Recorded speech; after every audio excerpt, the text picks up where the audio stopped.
पतितां पावनेभ्यो वैष्णवेभ्यो नमो नमः। आजानुलम्बितभुजौ कनकावदातो संकीर्तनैकपितरो कमलायताक्षो विश्वम्भरो द्विजवरो जगद्धर्मपालो वन्दे जगत्प्रियकरो करुणाय अवतारो।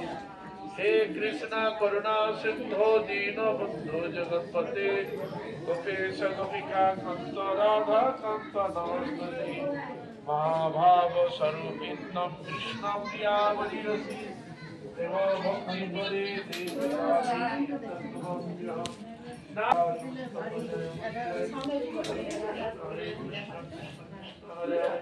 हरे राम राम राम हरे हरे सब हरे कृष्ण हरे हरे।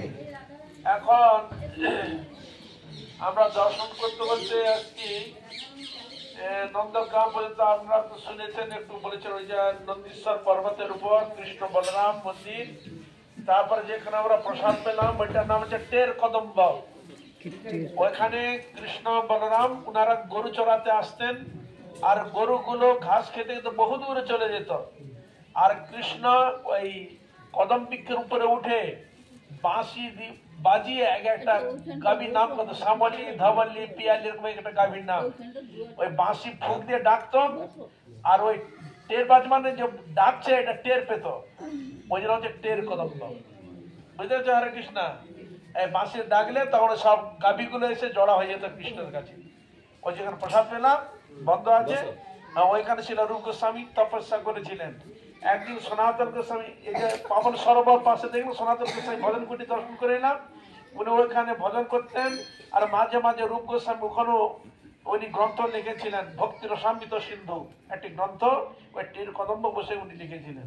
তা একদিনের ঘটনা, সনাতন গোস্বামী মাঝে মাঝে রূপ গোস্বামীর কাছে আসতেন, আর রূপ গোস্বামী মাঝে মাঝে সনাতন গোস্বামীর কাছে যেতেন।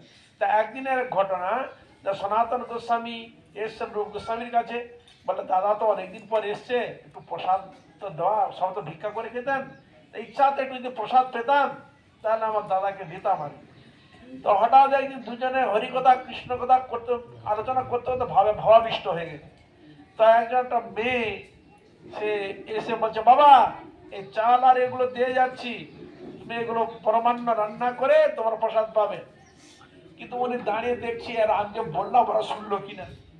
দেখা গেল এমন হরিকথা বলতে বলতে এমন ব্যস্ত হয়ে গেছে, তখন উনি ভাবলো এত দেখছি রান্না করে খাওয়ার সেরকম আর পরিস্থিতি নেই, কেন সব ডুবে আছে তো হরিকথা শুনতে শুনতে।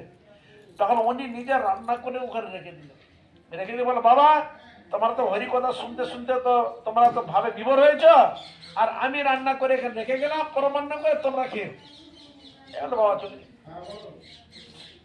এখন যখন ওই পরমাণু যখন দিচ্ছে, খাওয়ার সঙ্গে সঙ্গে ভাবাবিষ্ট হয়ে গেছে সনাতন গোস্বামী।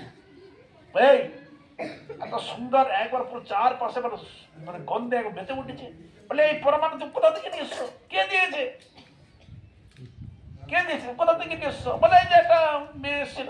আরে মেয়ে এসেছিল মানে কে জানো?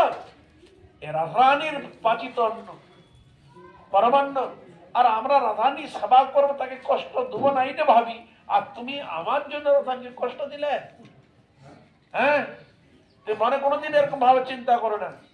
বুঝলেন? ওই স্থানেই পরমান্ন রান্না করে দিয়েছিলেন। উনি চলে গেলেন, আর উনি ভাবাবিষ্ট দুজনে বকাবকি করলেন যে এরকম কোনোদিন ভাবনা করে না, মানে ভক্ত যেটা চিন্তা করে ভগবান সেটা পূর্ণ করার চেষ্টা করে। পরমান্ন খাওয়া বলছিল, এরা দুজনে হরিকথায় এমন মেতে গেছে, সেটা তার করতে পারলো না, স্বয়ং রাধারানী রান্না করে দিয়ে গেল। ওইখানে ওই ঘটনা। আচ্ছা, হ্যাঁ টের কদম। ওইখান থেকে আমরা গেলাম কোথায়? আশিসেশ্বর মহাদেব, এই যে দর্শন করে এলাম। ওইটা আছে ছিল নন্দ মহারাজের পিতৃব্য, আগে ওনার ওকে স্থাপন করেছিলেন। নন্দ মহারাজ বৃদ্ধ বয়সে সন্তান এসেছে, বুঝলেন? অনেকদিন সন্তান হয় নাই, তাই সন্তান প্রাপ্তির জন্য আপনারা দেখেন না ছোট ছোট মেয়েগুলো বাবার মাথায় জল ঢালে। কেন? এরকম বুড়ো এরকম ভালো ভালো স্বামী হবে তবে তো দিবে না। সবাই সকলে দিয়েছে, এখানে যতগুলো বলছি সবাই দিয়েছে। কারণ ওর মতো যদি স্বামী হতো না, কেউ বিয়ে করতো না। সে সাধু হয়ে যেত, তো কে বিয়ে করবে বলো তো? করতো তথাপি দেয়। যাই হোক, তা এখন বলে আমার যেটা ছেলে হয় তুমি কৃপা করো, ওই আশীর্বাদ নিয়েছিলেন নন্দ মহারাজ এবং মাতা যশোমতী। এই আশীর্বাদে কৃষ্ণকে লাভ করেছিলেন, আশীষেশ্বর মহাদেব। আশীর্বাদ মানে আশীর্বাদে, বাবার আশীর্বাদে তিনি কৃষ্ণকে পেয়েছিলেন, এই জন্য হলো আশীষেশ্বর মহাদেব। বুঝা গেল? এবার ওইখান থেকে আমরা কোথায় এলাম? পাবন সরোবর। পাবন হচ্ছে বিশাখা সখীর পিতার নাম। পাবন সরোবর, পাবন বিশাখা সখীর পিতার নাম। অষ্টসখী আছে না, ললিতা, বিশাখা, চিত্রকূট নাম আছে না, বিশাখা সখীর বাবার নাম। ইনি আছে বিশ্বভানু মহারাজের বন্ধুত্ব ছিল, নন্দ মহারাজের বন্ধুত্ব ছিল এর সঙ্গে। তা ওইখানে যে সরোবরটা তার নামে হয়েছে, ওখানে কৃষ্ণ ওই সারাদিন গ্রীষ্মকালে গরু চড়াতেন তো, আর গরুগুলো গরম হয়ে যেত, শরীর গরম হয়ে যেত, আর ওই সরোবরে সে সবাইকে স্নান করাতো। স্নান করা ওইখানে নানা প্রকার জল ক্রীড়া আদি খেলাধুলা হতো। তারপরে ওর পাশে একটি ওই স্থানের মধ্যে একটা এরিয়া, একটা লীলা হয়েছিল যেটাকে বলা হয় মতি চাষ। মতি, হ্যাঁ, কৃষ্ণ একদিন বলে আমি সবাই তো মতি এগুলো নিয়ে আসে, আমি নিজে চাষ করবো। সখীগণের কাছে বলছে, এ রাধে ললিতে আমার কাছে কিছু মতি দিবে, আমি মতি চাষ করি। কি পাগলের মতো কথা, মতি কোনো চাষ হয়? আর তুমি দাও না, যদি বেশি হয় তোমাদের দেবো। ও তো দিল না। তা একদিন এখন কৃষ্ণ যশোমতী মারেন, মা আমাকে কিছু মতি দাও। মানে তা কিছু দাও, আমি চাষ করবো। তো দিতে চায় তো, বলে নে বাচ্চা, তুই নে, কি করবি কর, যা। তো ও কি করলো, ওই মতিটাকে নিয়ে ভালো করে মাটি তৈরি করে ওখানে লাগিয়ে দিয়েছে, যেরকম মাটি চাষ করে যেরকম করা হয়, দিয়ে জলের বদলে দুধ ঢেলেছে। দুধ ঢেলে দিলে সাদা হবে, আর ভালো বাচ্চা ছেলের মতো এরকম করে দেখালো। কিছুদিন পর গাছ হয়েছে। আর তোর সখীগণ, রাধারানী সখীগণকে নিয়ে সেই চল তো কৃষ্ণ নাকি মতি চাষ করছে, দেখলো বাহ, কিছুদিন পর বিশাল মতি গাছ হয়ে গেছে, বিশাল বিশাল মতি হয়েছে। আর ওরা চায় কৃষ্ণ একটা মতি দেয় না আমাকে। হ্যাঁ, খবরদার, তোকে চেয়েছিলাম তোরা দিস না, আমার একদম কাছে আসবি না, বকাবকি করে, যখন আসে বকাবকি করে, যা আমাদের কাছে আসবি। হ্যাঁ, বুঝলেন? এখন ঠিক ওরা তখন বলছে, না কৃষ্ণ তুমি একটাই চাষ করেছো, আমরা এতগুলো সখী আছি, সকালে বাড়িতে চাষ করবো, তোমাদের থেকে ভালো চাষ করবো আমরা, তুমি যে দিতে আসো না, দেখবো তোমাকে, কর না দেখি। তখন ওই এবার দুজনের মধ্যে চলছে তো, ওরা কি করলো, পাশে আবার খেতি তৈরি করেছে। সব রাধারানী সব সখীগণ খেতি তৈরি করে ওর মুক্তি মুক্তা দিয়ে ওর চাষ করেছে, দুধ ঢেলে সব কিছু করেছে। কিন্তু দেখা এলো একটা গাছ ওর সব হয়ে গেল কাঁটা গাছ। এই যে বৃন্দাবনে আমরা দেখেন না যত কাঁটা, এই যে বাবলা কাঁটা, ওই কাঁটা গাছ। আর বলে দেখ তোরা আমাকে দিয়ে না তো, তোর লাগে সব কাঁটা গাছ হবে। কৃষ্ণ বলেছিল তোরা দিসনি আমাকে, তো তোরা যা লাগাবি হবে কাঁটা গাছ। ওই হয়ে গেছে কাঁটা, একটা মতি পেল না। দিদাই গৌর প্রেমান, কাঁটা গাছের বাগান দাঁড়িয়ে হরে কৃষ্ণ। এইসব লীলা ওইসব স্থান এরিয়ার মধ্যে আশেপাশে হয়েছিল। আর ওইখানে সনাতন গোস্বামী ভজন করেছিলেন। আর একদিন সনাতন গোস্বামী ভজন করতে বিভোর হয়ে গেছেন। স্বয়ং কৃষ্ণ এক লোটা দুধ নিয়েছেন, ভগবান কৃষ্ণ দিয়েছে সনাতন গোস্বামী, সনাতন তুমি তো অনেক ভজন করছো, সাধন করছো, তোমাকে আমি দুধটা দিয়ে যাচ্ছি, তুমি দুধটা সেবা করবে। জানো অনেক সময় ব্রজবাসীর মধ্যে একটা বিশেষ বৈশিষ্ট্য, যদি না যেতেও যদি পারে, কোন ছেলের মাধ্যমে দুধ দিয়ে আসে। ও জানাবে দিয়ে গেছে, এরকম দিয়ে গেছে। আর উনি ভজন করতে করতে তো ভাবে বিভোর হয়ে গেছে। যাও দুধ যখন দিয়ে গেছে, তখন দিয়ে যখন সভা করতে কৃষ্ণ প্রেম ভক্তি ভাবে বিভোর হয়ে গেছে, তখন জানো এই তো সাধারণ দুধ নয়, এটা দিয়ে গেছে কে, স্বয়ং কৃষ্ণ দিয়ে গেছে। এটা তিনি অনুভব করলেন। এবার সেই বিলাসটা। ওইখান থেকে আমরা গেলাম কোথায়, চরণ পাহাড় গেলাম না। ওইটা ভগবানকে যেসব পাহাড়ের উপরে উনি বিচরণ করেছিলেন, চরণ ছাপ পড়েছে। কেন পাহাড়ের মধ্যে চরণ ছাপ পড়ে? কাদার মধ্যে পা দিয়ে ছাপ পড়ে, ওখানে ছাপ পড়লো কেন না? কৃষ্ণ যখন বংশী বাজাতেন, ওই বংশীর ধ্বনিতে পাহাড় গলে যেত, বুঝলেন? বংশী বাজাতে বাজাতে যখন চলাফেরা করতেন, তখন দাবিয়ে বসে যেত চরণ। তা সে কারণে ওই দেবে বসেছিল।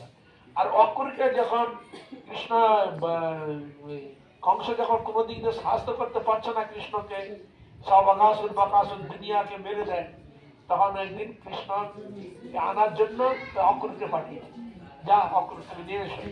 তাই রথ নিয়ে আস্তে আস্তে সারা রাস্তা যেগুলো কৃষ্ণের চরণ ছাপ পড়ে আছে, আর রথ থেকে লাফ দিয়ে বুকে ধারণ করে আকুলি বিকুলিতে কাঁদছে, হে কৃষ্ণ, হ্যাঁ তুমি কত দয়াময়, কিন্তু আমি এমন অপরাধী, আমি হচ্ছে ঘাতকের হাতে তোমাকে তুলে দেওয়ার জন্য আমাকে পাঠিয়ে দিয়েছে, তুমি আমার কোনো দোষ নিও না, কারণ আমি তোমাকে এই ব্যাপারে নিয়ে যেতে চাইনি।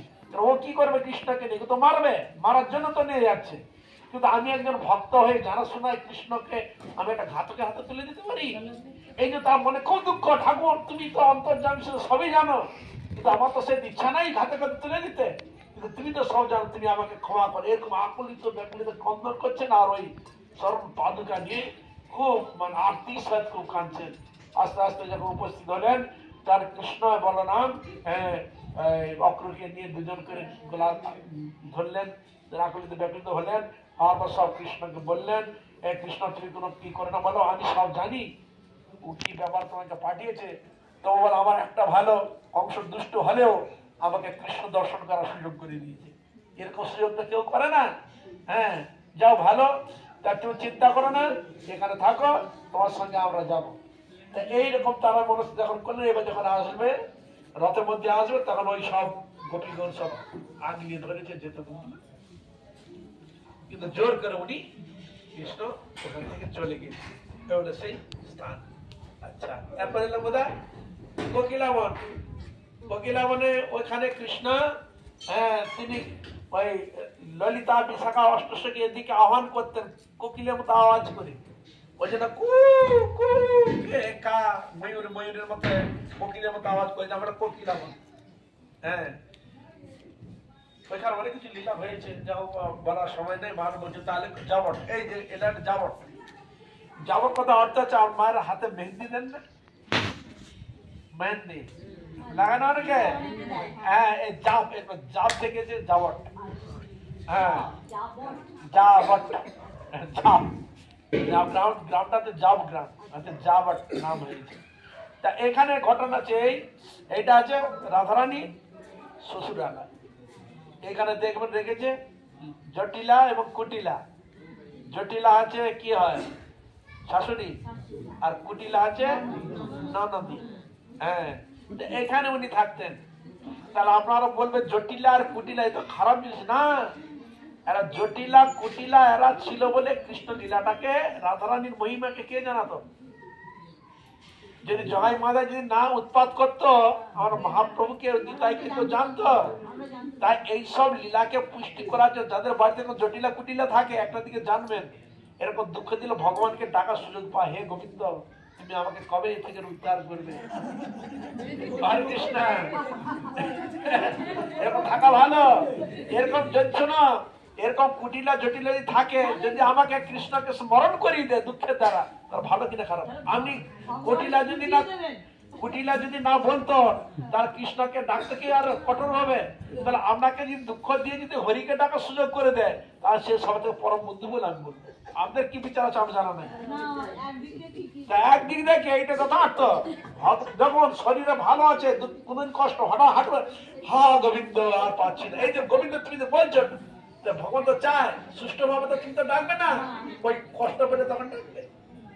এটা ওনার জন্য, এটা আমাদের জন্য, এটা ওনার জন্য। যাই হোক, এখানে এক ঘটনা আছে, কৃষ্ণার এরকম বারবার রাধারানীর সঙ্গে মিলিত হয় সব সময়, আর ওরা চেষ্টা করেন মিলিত করে দেওয়ার জন্য। তা একদিন এক ঘটনা, তখন ওই জটিলা কুটিলা গিয়ে বলছে, দাদা আমি দেখে এলাম জল আনতে গেছে। ও যখন দেখো কৃষ্ণ ওখানে, মানুষ কৃষ্ণকে প্রতি মুহূর্তে ওরা সন্দেহ করে, না জানি ভিলি ভালি নিয়ে চলি, না জানি ভিলি ভালি নিয়ে চলি, এরকম খুব সন্দেহ করে। তা ও জল আনতে গেছে, ও পিছনে গিয়ে দেখছে মানে আশেপাশে মানে কৃষ্ণ আছে, আমাকে দেখে লুকিয়ে উঠছে, এরকম মনে করে। তখন সখীগণ তখন বলছে, এই কানাই কি করা যাও দেখি, দাঁড়াটা মজা দেখাচ্ছে, তারা না জানা ভাঙ করে থাকবে, আর আমি আয়ন ঘোষের রূপ ধারণ করে ওকে ঠকাবো, বুঝলেন? তাও খুঁজতে কৃষ্ণের সঙ্গে দেখা, সে তো আয়ন ঘোষের রূপ ধারণ করে রয়েছে। বলে কি রে তুই এখানে এসে কি করতে এসে? না বলতে ওই আসছে, আর তোমার চিন্তা যা, তুমি এখানে গরু হাল করছিলাম, গরুটা ওই হাল ছেড়ে দিয়ে কোথাও ছুটে বেড়াচ্ছে, খুঁজতে আমি এসেছি। ও তাই নাকি? যা তুই এখন ঘরে যা, তোর কোনো চিন্তা করতে হবে না, যা বাড়িয়া ও তো চলে এসে, বুঝলেন? তারপরে এখন চিন্তা করলে ওখানে কি করে বলা যায়, বলে শোন এই দাঁড়া, আমার মনে হয় কৃষ্ণ কই চলিয়ে আছে, আমার মতো রূপ ধারণ করে এসে তোকে হয়তো বলতে পারে দাদা আমি এসছি, এরকম কথা খবর দেওয়ার জন্য বলিস না, বুঝতে পেরেছি? তা এরকম বলে দিয়ে কৃষ্ণ তো ঘরে এসে হাজির হয়ে গেছে, রাধার সঙ্গে মিলিত রয়েছে, এখানে রয়েছে। আর আর যে অরিজিনাল যে আয়ান সে তখন এসে উপস্থিত হয়েছে, দরজা খটখট হয়েছে, দরজা খোলো দরজা খোলো দরজা খোলো। ওই যে কৃষ্ণ বলে দিয়েছে যে ওর 2 নম্বর আছে, এই 3 নকল, ওই কৃষ্ণ তুই এরকম সেজেছে, যা এখান থেকে, হাতে এরকম দিয়ে ওঠে, এই খবরদার ডান্ডা চাপিটে সাজ করবি, ভাবে এখান থেকে।